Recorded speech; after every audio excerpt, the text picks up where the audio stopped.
talking about a joint work with Bozhana Tulukianov. In fact, this was my very first paper that I did just before starting my PhD.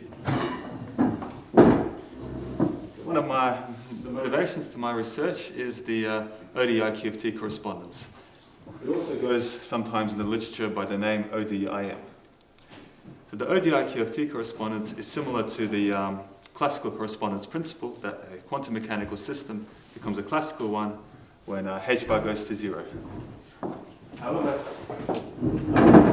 the ODIM correspondence is a correspondence between the spectral problem in integrable quantum field theory on the one hand, and a classical integrable system, which is usually often described by a nonlinear partial differential equation.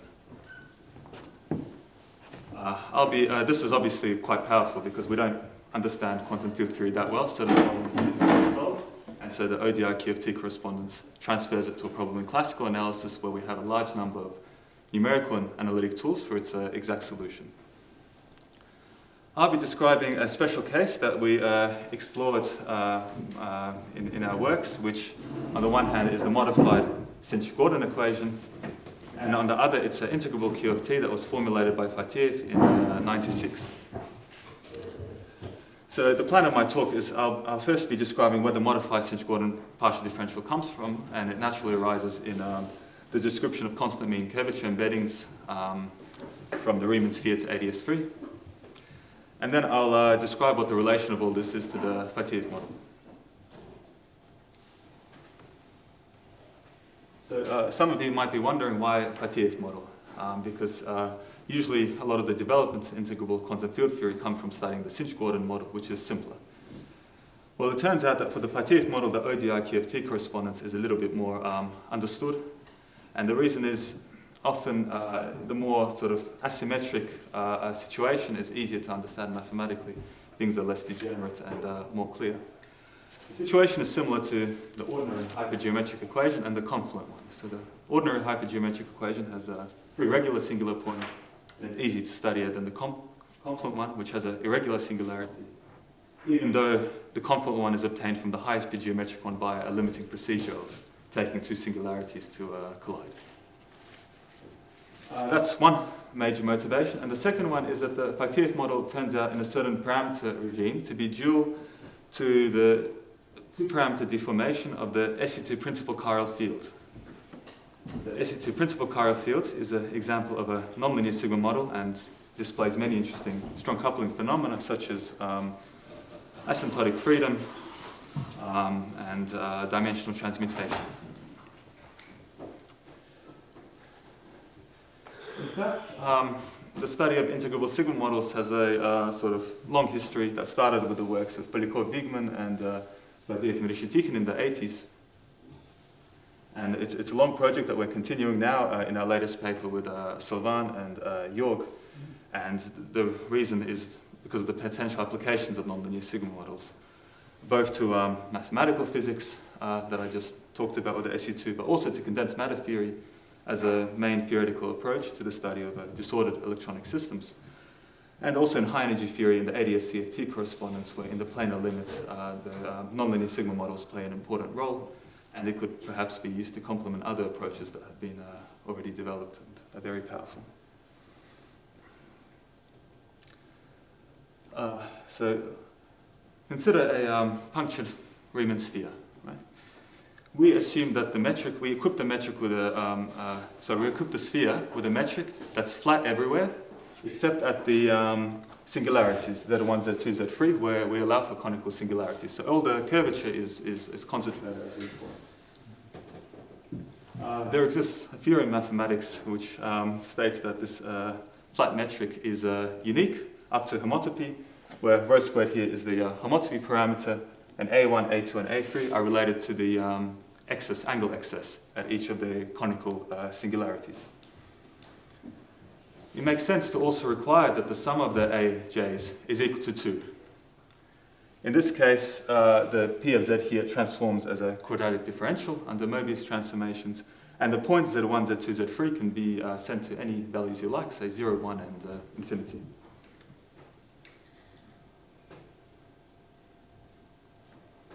One can consider the constant mean curvature embedding of this Riemann sphere into ADS free space, and it's been studied by, in particular by Babienko.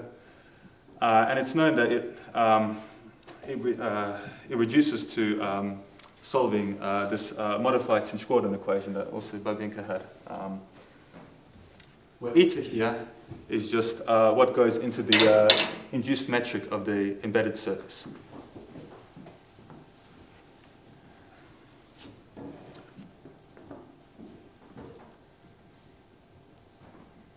So this modified Sinch-Gordon equation is actually just an ordinary Sinch-Gordon equation in disguise, because one can first shift eta to eta hat so that this P of z is balanced. It goes as an overall factor out of the exponentials. And then apply a Schwarz-Christoffel transformation. In the new coordinates, and the coordinates w, then this PD becomes the ordinary Sinch-Gordon equation. However, one must keep in mind that we had a Riemann sphere, and after this rather complicated transformation, in the W plane, the domain is changed. And we'll be considering two cases. So the first case is when all the A's, which are related to the conical singularities, are all greater than 0, smaller than 2, and obviously add up to 2. Then the image of the domain in the complex W plane is this surface, or this domain where A1s, A2s, and A3s are just the angles of the triangle. And also we have to identify the edges in order to get a topological two-sphere. We call this the compact case because the domain is compact. If A3 is smaller than 0, then we get a infinite area surface in the complex W plane, and we call this the non-compact case.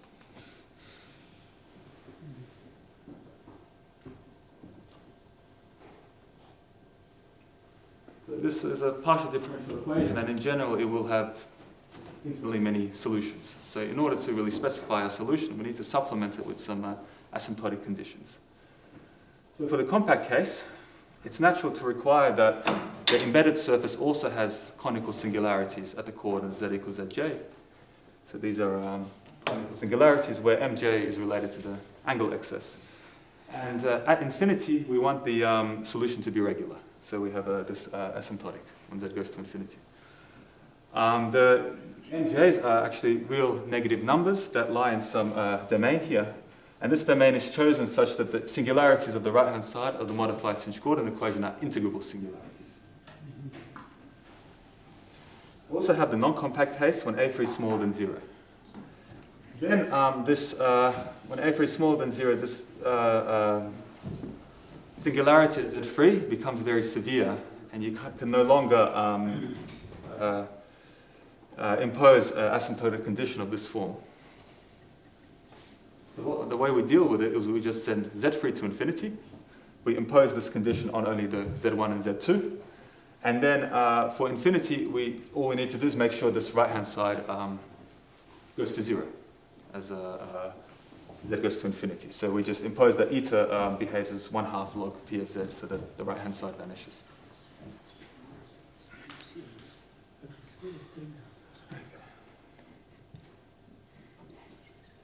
Once we find the solution, all the geometric quantities in principle can be calculated from eta of the embedded surface. So one such geometric quantity you might want to consider is the volume or surface area. Right? It's given here. It's proportional to this eta to 2/8, eta integrated over the domain. But we can use the modified Sinch-Gordon equation to rewrite it in various ways, such as this, where this extra term comes from integrating the Laplacian of eta. Now, when writing the volume, we have to make sure that this integral converges when z goes to infinity. And this happens for the compact case. For the non-compact case, when A3 is negative, this z doesn't decay fast enough, and so the integral diverges. And this is sort of obvious because the domain is non-compact. So the way we do this, just typically in quantum field theory, is that we regularize the area by subtracting an infinite constant that depends very simply on the parameters. So we essentially subtract the cross term here, just 2p of z, And then we integrate, and this P of Z depends very simply on rho squared A1, A2, and A3, whereas F has a complicated dependence on rho, which comes from the solution eta of the modified Sinch-Gordon equation. So, whenever we subtract an infinity, we can always add some constant, which we fix by some renormalization condition. What's the meaning of what's the geometric meaning of this functional? It's just the area of the embedded surface. Area of embedded surface. That's an area. But the case you consider is essentially polyhedral, right? So curvature is zero everywhere. So the intrinsic curvature is zero, but the extrinsic curvature might not be zero. Then you embed it, right? And you consider CMC surface in the Lorentz space, yeah? Three-dimensional Lorentz space, yeah? ADS free space.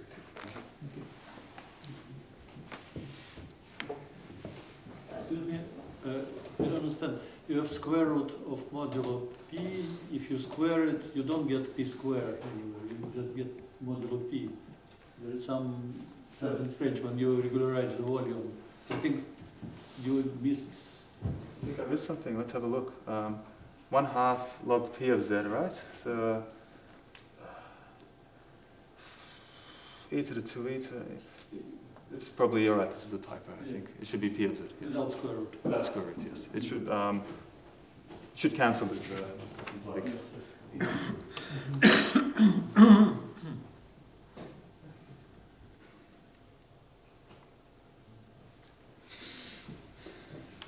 So let's consider how do we approach this problem numerically. Well, looking at this equation, it sort of reminds us a little bit of Poisson's equation from two-dimensional electrostatics. Except for the fact that the right-hand side is typically a given function, but here we have the solution eta going in, so it's non-linear, so it's a little bit more difficult. Nevertheless, we can still use our Green's function in order to rewrite this partial differential equation as a non-linear integral equation. The terms coming here are just come from the boundary contributions of the punctured sphere, which is Z1, Z2, Z3, and also at infinity there's a boundary contribution. We would like to use this integral equation as the basis of a numerical iteration procedure. However, it contains this constant eta infinity, which appears in the subleading asymptotic and is some complicated function of the solution. There is a way of deriving an equation for eta infinity in terms of the solution eta z, which I'm not going to go through. I just want to show you the final formula where a, b, and c are given by integrals over the solution e to the 2 eta. And once we've found eta infinity and we have an expression for eta infinity and eta z, we can use this as the basis of a iterative approach to solving our modified Sinch-Gordon equation.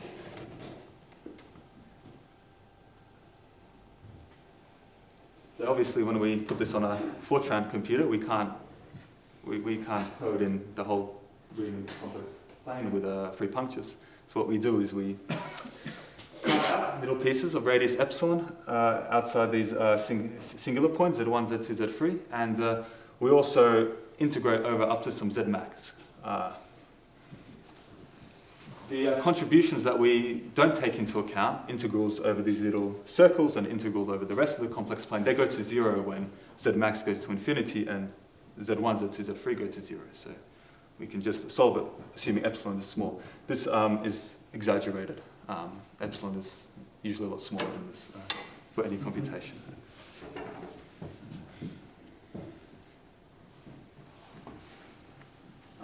The way we integrate is we first triangulate the surface.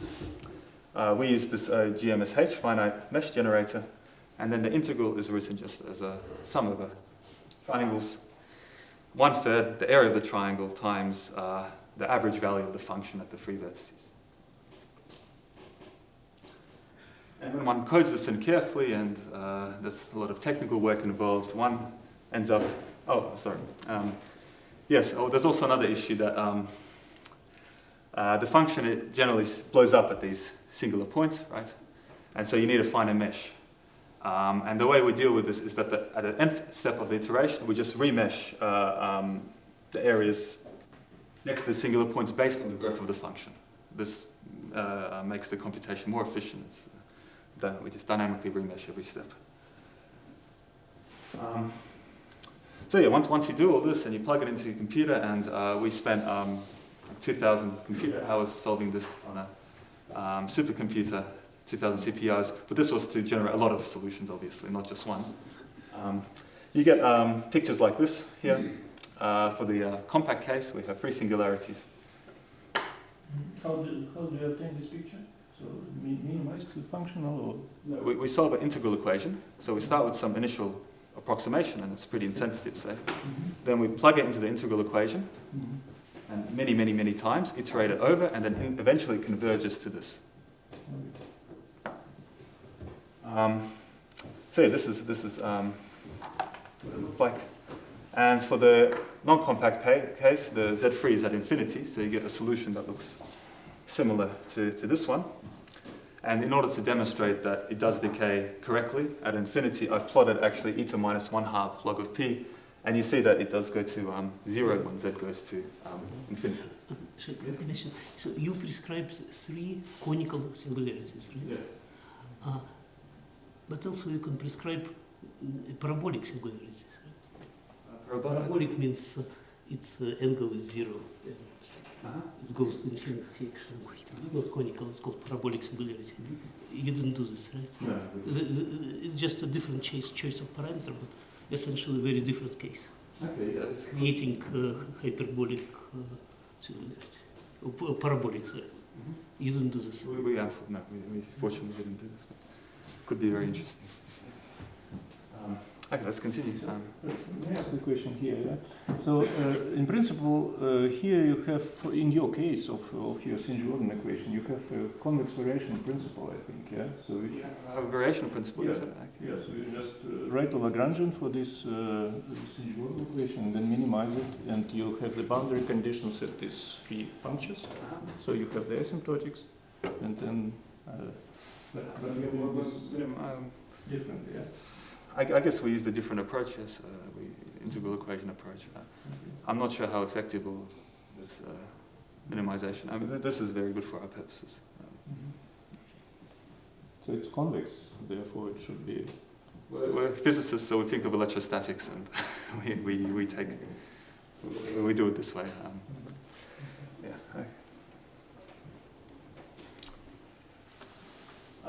Yeah. So now I've discussed some embedding problem into ADS3, and in particular how the modified St-Jordan arises and how we can numerically solve it.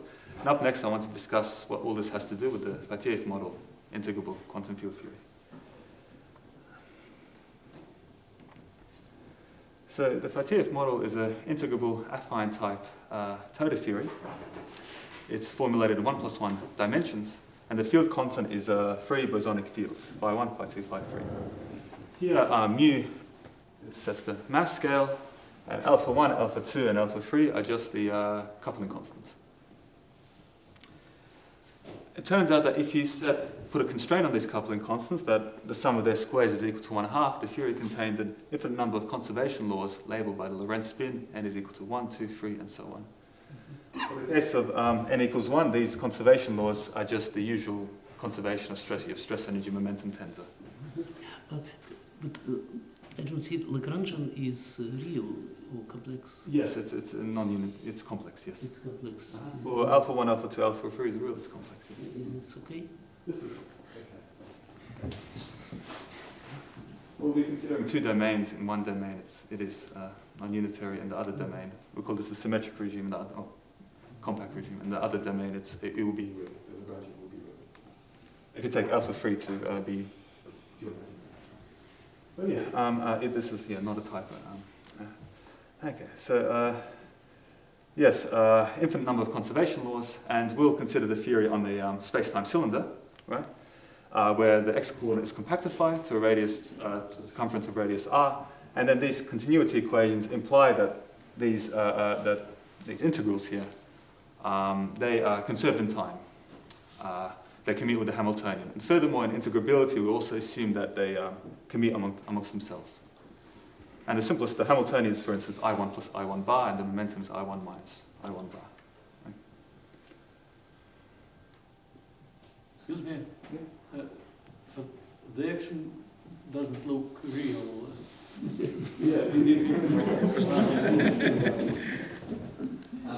Professor Wigman also mentioned this, but this is not a problem for, you can still formulate, it's integrable, you can still formulate the problem of calculating, say, the spectral problem, even though it's not Hermitian, you can still.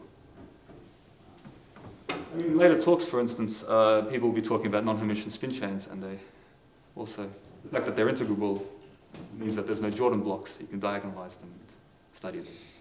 Yeah, I think Volodya likes non-unitary theories. So. And the bosons are compatible. Let's get to this, the regimes, and let's talk about this. Okay. So we consider two possible cases. So one is when all the alpha j are real. Right? In this case, our potential is a periodic. So we have sort of like a condensed matter solid state system with a periodic potential. And we know from ordinary quantum mechanics that we have the band structure, where the energy levels in the bands are labeled by free quasi-momenta, K1, K2, K3. As long as we take into account all of the twisted sectors are labeled by these free quasi-momenta, the fields can be taken to belong to the compact segment, 0 to 2pi. On the other hand, we have a non-compact case where we take alpha 1 and alpha 2 to be real, but alpha 3 is pure imaginary. Right? This case is especially interesting and was what motivated my paper, in the sense that the model turns out you can reformulate this model as a 1+1 dimensional integrable sigma model whose target space is a 2-parameter deformation of the usual free sphere. So this is the Lagrangian of a nonlinear sigma model. So it has the x, so only has a kinetic term, and x are interpreted as coordinates on the free sphere, while GAB is a sort of asymmetric 2-parameter deformation of the free sphere metric. And so it's sort of the classical field theory corresponds to a field traveling on some Riemannian manifold. There's certain special cases. One special case is the well-known sausage model. In this limit, one of the fields in this Lagrangian decouple, and so you get the 2-dimensional sausage model, and the target space can be visualized as a long sausage. So it's a deformed 2-sphere, which is a long sausage. There's also another possibility, is the anisotropic SE2 principal chiral field, which is a free parameter manifold, free dimensional manifold. And unfortunately, no matter how hard I tried, I wasn't able to draw it, so I apologize for this.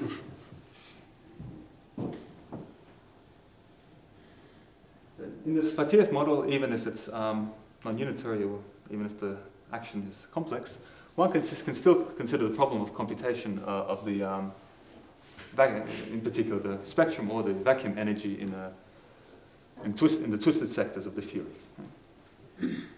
Here R is the compactification radius, and just follows from dimensional analysis that the vacuum energy is 1 over R times some function of the dimensionless combination mu times R. On this picture, on this interpretation in terms of nonlinear sigma model, what do the singularity, prescribed three singularities mean? So you have, so let's have a look. You have 3 parameters, well, essentially 2 parameters, right? And mass, a mass, right? So the 2 it's in the model. In the Lagrange. Yes. But when you go to this representation with the sausage, what's the meaning of this M1 and 2? So A1 and A2 are RG invariants, right? So they're not directly related to, well, so say for instance in the sausage, right? It's a part of the metric. You have one, so the parameters are contained in the metric, right? You have to, but one of the parameters in the metric, due to dimensionless, it transmutes into the mass scale, right? And the other parameters form some RG invariants, right?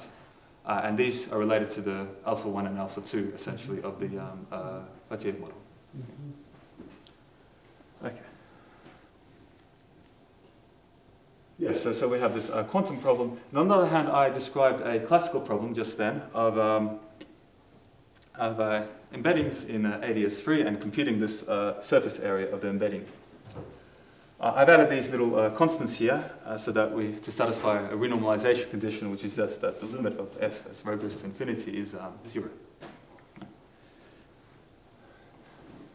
And then it turns out that for this theory, the vacuum energies of the Fateev model are exactly equal up to some inessential constants is equal to this surface area of the embedded surface.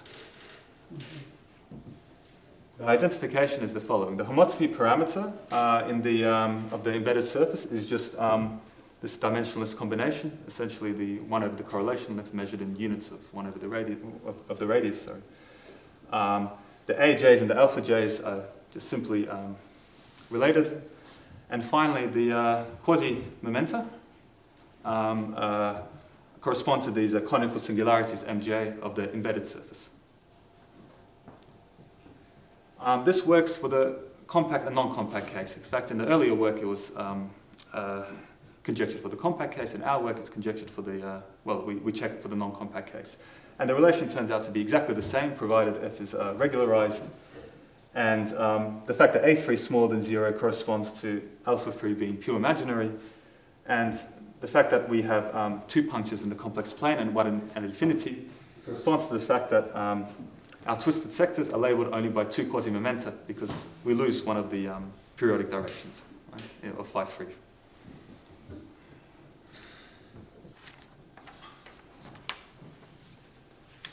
Now, important question is how do we, this is a conjecture, there's no proof of this, so how do we check this, something like this? We can't compute evac for this quantum field theory. It's too in the most general case, it's too difficult of a problem. But we can consider 2 very important limits. One is the infrared limit, and the other is the ultraviolet limit. So in the infrared limit, because we know the exact S matrix of the theory, we can compute Lucia corrections to the energy and express the energy as multifold integrals over the S matrix, which is a valid series expansion when mu r is infinity. On the other hand, when mu r is 0, we can employ a conformal perturbation theory. And then we can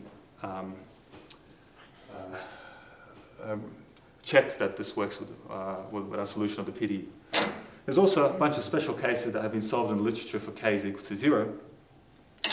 So in generally, the TBA is an infinite system of integral equations, but it truncates when these are integers or more generally rational numbers. Also, for general alpha 1 squared alpha 2 squared greater or equal to 0, a set of nonlinear integral equations were obtained by Higueras. And finally, the O4 model was studied also in a number of works, and it's possible to calculate its vacuum energy. These are the results. So I've plotted here the vacuum energy as a function of the dimensionless combination, mu r. These dashed lines are the IF asymptotics, the solid line is the UV asymptotics, and the dots were obtained by solving the PDE, and you can see that everything works. They fall on they interpolate between these asymptotics. We also did other checks like comparing to TBA as well. May yes, make a comment? So your spectrum is completely real in spite of the fact that the action is imaginary, yes? Okay. And it's probably related to the symmetry, phi 2 to minus phi 2 in the action. So you can at the same time take T transformation and say P transformation in the target space, phi 2 to minus phi 2, which is typical phenomenon in this kind of theories, which were proposed by Bender and what is the name of the second? Bender and somebody. PT symmetric Lagrangians or Hamiltonians, which have positive spectrum or complex conjugated pairs. Okay, thank you. Is it compact case or? This is the non-compact phase when everything's real. Everything is real here. No, the action is not real. No, compact case. Compact case. It's compact case. No, not Non-compact case. Non-compact. But for compact, it could be, say, complex conjugate. I assume that the ground state energy is real for this case. Short question. This collection of gamma functions which gives vacuum energy, which is you checking here, right? So it's a yes, it's a conjecture, but this conjecture is based on calculation of some integral. The origin of the conjecture. So these gamma functions are irrelevant. They're just normalization. They're trivial. Non-trivial dependence is contained in this f. This function f, which is calculated by solving some PDE. And you plug it into f, and it's got some very complicated dependence. That's not just gamma functions. There's nothing good about it. No. Right? It's not given by any multiple integral. No, I don't think so. Not to the best of my knowledge. You have to solve it. It's equivalent to TBA. At the very least, you have to solve a non-linear integral equation, and then you have integral of the solution. There's a minimum.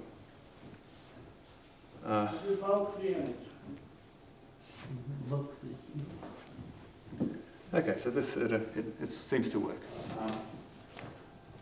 Yeah, that's most of my talk. I just want to talk about some possible future direction of this. So this conjecture is formulated for the for the ground state of energy, but it's expected to also hold for the excited state of the theory for the full spectrum as well. And the way we would analyze this is we'd have to go to the zero curvature representation of the modified Sinch-Gordon integrable partial differential equation. And the key would be to find all such eta entering to this, such that the monogamy properties are the same as eta for the vacuum. So apart from these logarithmic singularities at z equals to zj, such solutions are expected to have vortex singularities, soft sort of singularities, given by this formula, where these singular points that you insert into the sphere, x1 to xl and y1 to yl, are supposed to obey some possibly transcendental system with a discrete solution set. Unfortunately, this problem hasn't been studied. And this transcendental system ensures that the connection has the same monogamy properties as that for the solution for the vacuum. Then the correspondence is the fact that the states, for every state in your Fateev model, there exists some solution eta labeled by that state, such that the monogamy properties of this are the same as for the vacuum, and where the energy, the value of the Hamiltonian computer on the state is equal to that functional that I just expressed, calculated on the solution of the modified Sinch-Gordon equation.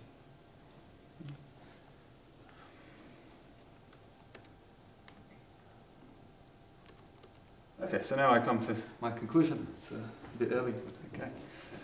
So in this talk, I described a problem in geometry that in particular Babinka has worked on, and it's an embedding problem from the Riemann sphere into ADS free space. I said that it led to the modified Sinch-Gordon equation, and I described one way of solving it based on two-dimensional electrostatics. And then I explained how the area of the regularized area of the embedded surface is equal to the vacuum energy of the Fateev model, both for the non-compact and compact regimes.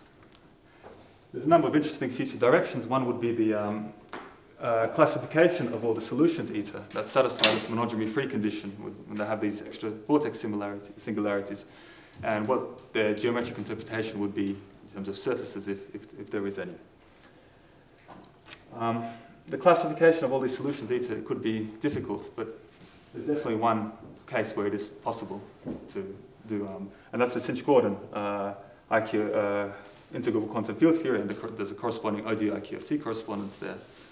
And it's thanks to Teschner's work where he derived the thermodynamic Bertin-Zatz equations for all the excited states. So using this, one can actually just reconstruct eta corresponding to each state. So this could be an interesting future direction.